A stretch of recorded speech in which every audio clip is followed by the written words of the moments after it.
100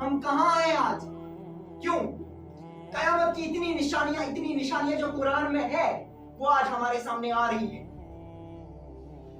آج ہمیں جو معاشرے میں دیکھنے کو ملتا ہے قیامت کی ایک نشانی ہے کہ جب قیامت عنقریب ہوگی تو لڑکیوں کے جو لباس ہوں گے، عورتوں کے جو لباس ہوں گے وہ مردوں کے جیسے ہوں گے.